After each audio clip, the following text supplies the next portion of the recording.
Alright, bateri. Kami dapati dia punya inilah di belakang. Oke, sekarang ni kita mau tes dia punya current. Mudah-mudahan ada cas.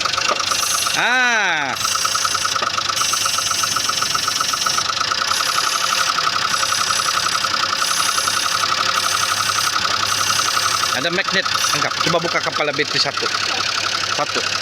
Inilah. Ini. Buka salah satu, tes ada current ke tidak. Gara-gara ni wire-nya angus. Jadi sekarang ni saya punya abang Mer cakap, bisa direct saya begini. Sebab ni benda ni panas. Current. Oke, kita buka kepala bateri. Buka kepala bateri tidak mati ya. Ini owner punya anu nih.